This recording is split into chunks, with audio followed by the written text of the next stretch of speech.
Appearance on Dion's Daily Dose does not imply endorsement from or by any candidate or guest.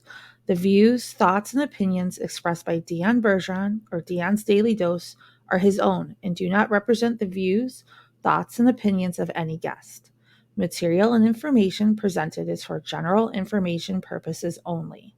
The Dion's Daily Dose name in all forms and abbreviations are the property of its owners, and its use does not imply endorsement of or opposition to any specific organization, product, or service.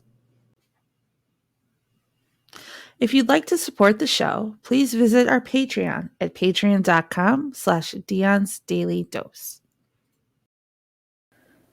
It took a second. I think my computer doesn't like me today. It's probably mad at me because of yesterday. So to catch everyone up, I did not go live yesterday. I intended to. I had everything all set up. My wife can verify I had the thing set up, ready to go. And then let's just say I got violently ill. Let's just leave it at that. And unfortunately, I wasn't able to go live yesterday, but that's okay because here I am today, right, Jack? Thanks for joining us.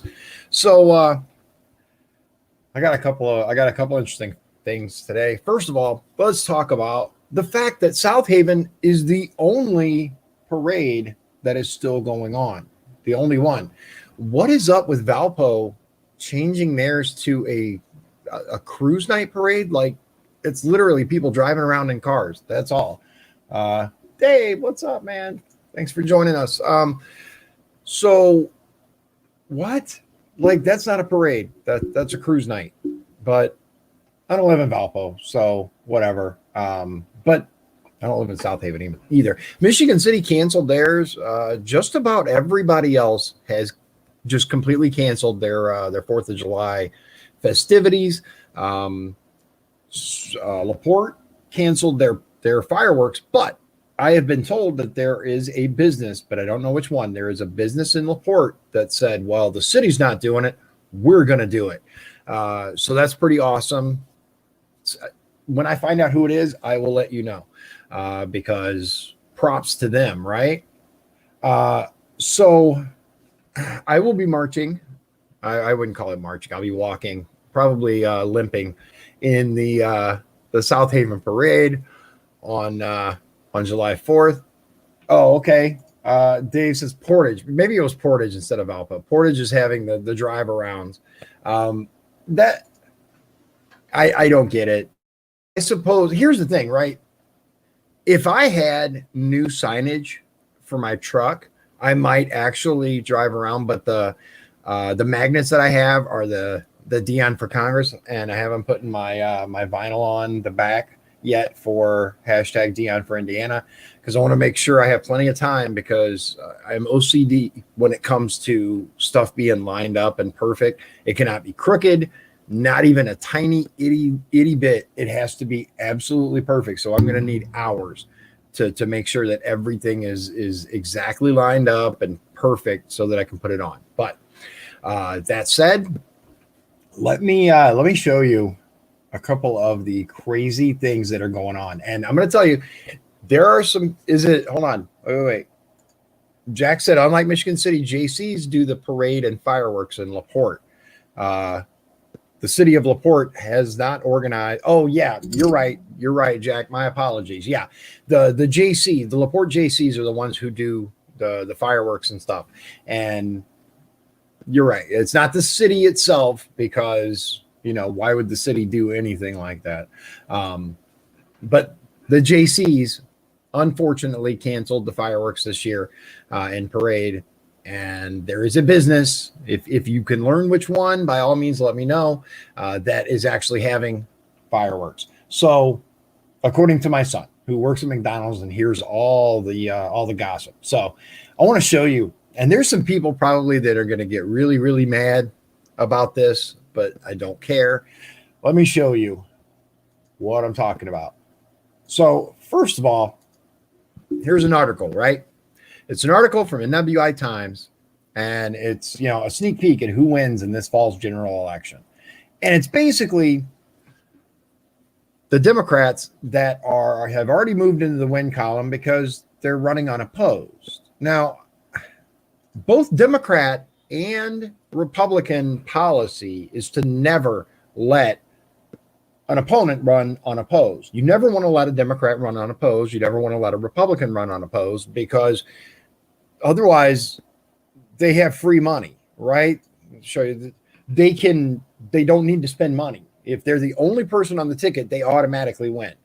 If they are not the only person on the ticket, then they have to actually work for it. They have to go out, they have to meet people, they have to spend money on ads, mailers, flyers, all that stuff, right? And it takes away money from other bigger races. Because look, especially when you're talking about things like state rep, Congress, things like that, you're talking about major involvement from the Democratic National Committee and Republican National Committee, right? DNC, RNC, and it's a big deal. Now, let me show you why this is important, right? No Republicans came forward to contest the re-election of state senators Lonnie M. Randolph of East Chicago and Eddie D. Melton of Maryville. Nor is the GOP challenging state representatives Carol B. Jackson of Hammond, Earl Harris of East Chicago, and Reagan Hatcher and Vernon Smith, both of Gary. Lake County Surveyor Bill Emerson Jr. and 3rd District Lake County Commissioner Michael C. Repay won't have to break a sweat in their fall re-election campaigns either. They and David J. Pastrick, who won the Democratic Party nomination for Lake County Coroner, are also unopposed this fall. No Republicans ran for those offices in the June 2nd primary election. Michelle Fashman, I don't know how you say it, Fashman, Lake County Elections Director, said the GOP had until noon Tuesday to scour its ranks for anyone willing to campaign for these empty ballot slots. But Lake County GOP Chairman Dan Durnell said early this week none would be forthcoming. He said few Republicans live in North Lake County, where many of the unopposed districts are, and Democrats who run for Lake's countywide offices rarely lose. Porter County Republican Chairman Michael Simpson said earlier this week he was unable to find anyone to challenge Porter County Surveyor Kevin D. Britsky and County Treasurer Michelle Clancy, who are running unopposed in the November 3rd general election. And Porter County Democrats did not find anyone to challenge Porter County Commissioner Jim Biggs this fall. In LaPorte County, Democratic and Republican Party leaders said they didn't find candidates to run for 3 empty ballot positions as judges for LaPorte County Superior Courts. Blah, blah, blah, blah, blah. The Democrats would also leave Republican Rich Mrozinski running unopposed for the 2nd district seat on the LaPorte County Board of Commissioners. Now, that's going to be important later. Remember that.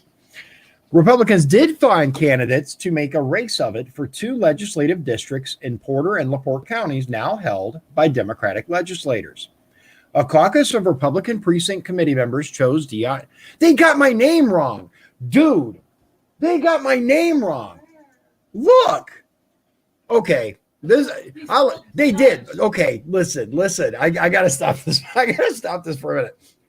Now, bear in mind, NWI Times has printed my name a number of times for the 1st district race. A number of times. They sent out my press releases. They covered the FOP debate, right? They had to print the results from the election several times. They have had to print my name, and they got it wrong.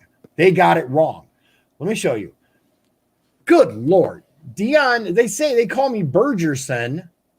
It's Bergeron of Michigan City to challenge 9th District State Rep Pat Boy of Michigan City, and Timothy Jaycox to run against 10th District State Rep Charles Chuck Mosley of Portage. Okay, they're wrong there too. He is not running for the 10th District. Jaycox is running for the 8th District. Is there such a thing as an editor anymore? Is there such a thing as people who proofread these articles? Who wrote this? You know how I know that Tim Jaycox is running for the 8th District? Not only do I talk to him on a regular basis, I was at the caucus. Bruh, who wrote this?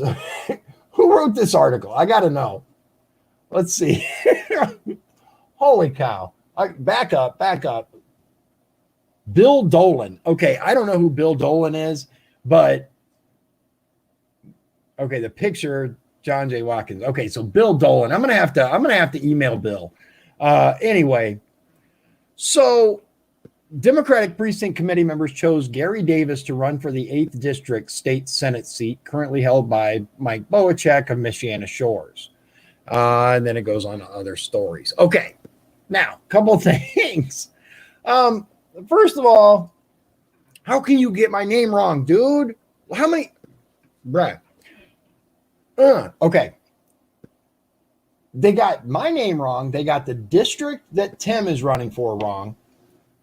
But there's more to this story. Let me show you what I mean. So on the Facebook page group, MX Cartoons, there's a post by Jan Naresi, right? Quote, the head of the GOP is a lying piece of Kimberly Poland lives in North Lake County, Indiana. Kim Poland filed to run to fill a ballot vacancy for 3rd District Commissioner against Democrat 1.5% Mike Repay. Dan Durnell is a disgrace to the Republican Party. I spoke with Andy Quinnell 3 weeks ago and told him Kim Poland wants to run for commissioner. And he told me that they already have someone in mind for that spot. Well, Andy Q, where is that someone? Or are you just a two-faced liar like Dan Durnell and his co-conspirator Mike Repay? Oof. The county councilman, Dan Durnell, and the county commissioner, Mike Repay, should both be in jail for the agreement they signed, known as the Lake County Franchise Towing Fee. This was an illegal ordinance that the Lake County Council, along with the Lake County Commissioners, passed that was a hidden fee that they collected from the towing companies that towed for the Lake County Police Department. Some towing companies refused to fill out the towing agreement because they didn't want to participate in the scam. So there's plenty of comments down here, but I will tell you that. Oh, and the reason that this is important, let me get back to the article. Back up here, I said to remember this. Where is it at? Okay, so here it is. The Democrats would also leave Republican Rich Mrzinski running unopposed for the 2nd District seat on the LaPorte County Board of Commissioners. I do not have a smoking gun in this case, but what I do have is someone that told me that someone tried to file to run against Mrzinski on the Democrat side. And they were told, much like the Lake County Republicans, oh no, we either we like this person where they are or we have someone, right? They were discouraged from filing. Now, this seems to be chronic across the region. This seems to be something that is happening more and more. And how much of this are we going to continue to take? How much of this are we going to continue to go, oh yeah, that's how it works in politics? We need people to step up. We need people to start filling these slots. Ladies and gentlemen, the only way to change the system is from within it. From within it. Put your name on the ballot. Find out what you need to run for office, because I'm telling you, you got to do a better job than some of these clowns. That's just the way it is. That's just fact. Some of these people are a disgrace. We don't need to name names. We know who they are. Some of the people running our towns, our counties, and our states, our government should be in jail, much less should not be in a leadership representative role. I don't even like calling them leaders because they're not leaders, right? They are supposed to represent us, and they can't even do that. So the next thing that I want to show you, this I'm really torn on. I'm going to be honest. This was sent to me by Sean. Thank you, Sean, for this. The Treasury is going to loan $700 million to Overland Park Trucking Company that the Department of Defense sued in 2018, right? Yellow Freight Roadway. Okay. Check this out. A struggling trucking company once sued by the Department of Defense is getting a $700 million loan from the U.S. government because quote is critical to maintaining national security, the Treasury Department said Wednesday. Now, here's the interesting part that makes it okay, maybe something to consider. U.S. taxpayers will take a 29.6% stake in YRC worldwide as a result of the deal, which was made as part of the CARES Act. The announcement by Treasury did not mention that the Defense Department sued YRC in 2018 for overcharging the government for freight carrier services and making false statements. Quote, this loan will enable a critical vendor to the Department of Defense to maintain significant employment while providing appropriate compensation to taxpayers, said Treasury Secretary Steve Mnuchin. Treasury said the loan would enable YRC to maintain about 30,000 trucking jobs and continue to support the military supply chain and the transport of goods to more than 200,000 corporate customers in North America. The agreement requires YRC to maintain employment levels and limit executive compensation, dividends, and share repurchases. So I will say this, at least they have included some decent language in it. At least they, put some conditions on it. I haven't read the exact thing, but if the article is correct, it says they have to limit their executive compensation. Good. They have to limit share buyback. Good. And they have to maintain employment levels. And the U.S. population, taxpayers, according to this, I'm not sure how, but U.S. taxpayers will take a 29.6% stake. So I'm curious how that works. Dave, you're absolutely correct. Dave says towing contracts have brought down many politicians. They have indeed. They have indeed. So let me show you a quick overview of the headlines. And there's one thing in particular. I have talked before. Oh, it went away. Where'd it go? It was about cancel culture. It just went away. Yeah, my wife wants me to let you know that they got Jenna Marbles. Cancel culture came for Jenna Marbles. She's a YouTuber that the wife watches, and they're going back like 10, 15 years looking for stuff for people. If you are in the public light at all, you might as well hang it up, because they are going to go back and they're going to find something you said, something you did. As a society, we have to stay. Cancel culture is no different than mob rule. That's all it is. The loudest voices, right? The loudest voices stoke up the fire. I've covered cancel culture before. I'm not gonna dive into it or anything here, but there are some serious consequences for some of this stuff. Some of the people that they've lost their jobs.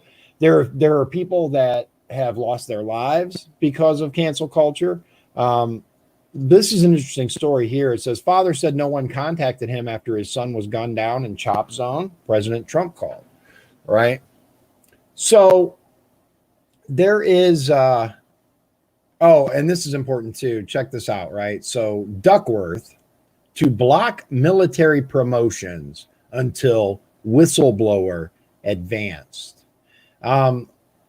So you remember Vindman, right? This guy right here. Senator Tammy Duckworth from Illinois on Thursday announced her intention to block Senate confirmations for 1,123 senior U.S. Armed Forces promotions until Defense Secretary Mark Esper confirms he will not block the, quote, expected and deserved promotion of Army Lieutenant Colonel Alexander Vindman. Yeah, that guy. Remember, the guy who went way outside the normal chain of command the guy who leaked everything to the press, that guy. They want him, the Democrats want him promoted and say that they are going to block all other promotions until he is promoted. Seriously? Seriously? This is how ridiculous these people are getting.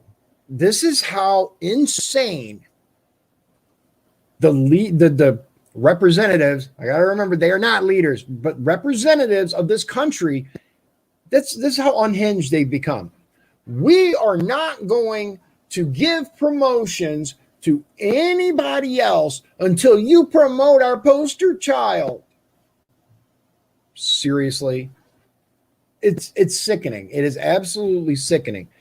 And I would actually like to hear from people who have actually served how you feel about this guy. I know the chain of command it's sacrosanct. It's absolutely critical in the military and paramilitary organizations as well, right? Police departments, correctional officers. The chain of command is critical.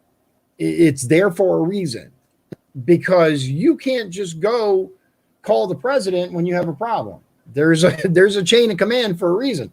This guy went like way around and up. He did not process things through the proper chain of command at all. And that's the minimum of what I can say about this guy. Yeah, Dave, I mean, look, we've seen since the election, we have seen a dedicated effort to undercut and outright bring down a sitting president. We have seen the most insane things that I ever thought could happen in this country. We have seen mainstream media organizations jumping on the bandwagon to bash a sitting president. We have seen sitting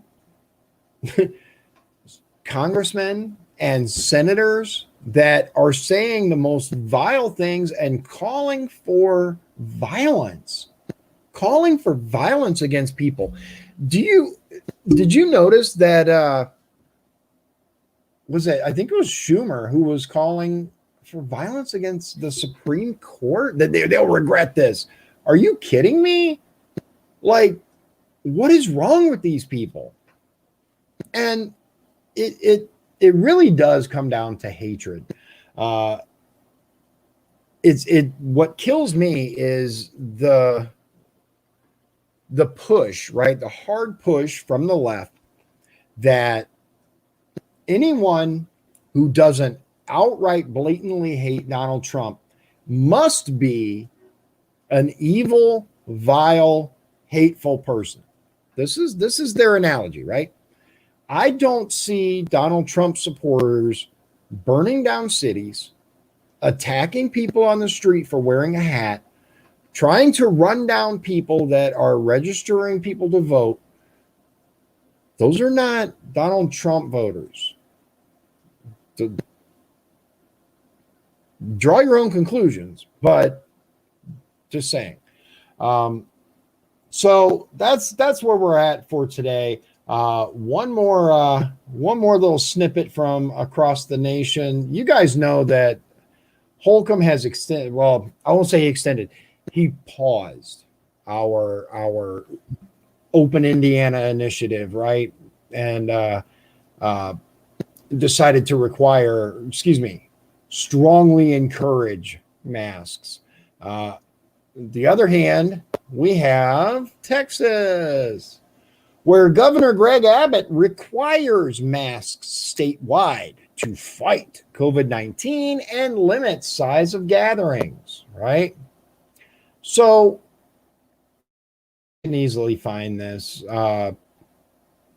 It's from Dallas Morning News, and it just talks about how Greg Abbott had ruled against it, right? The move marks a major reversal for Abbott, who in April blocked local officials from penalizing people who don't wear masks, undermining their efforts to slow the virus's spread. Those who don't follow Abbott's mask order can face fines of up to $250. The first offense is a warning. Now, let me ask you this. And this is a realistic question, regardless of how you feel about masks. This is a very real question.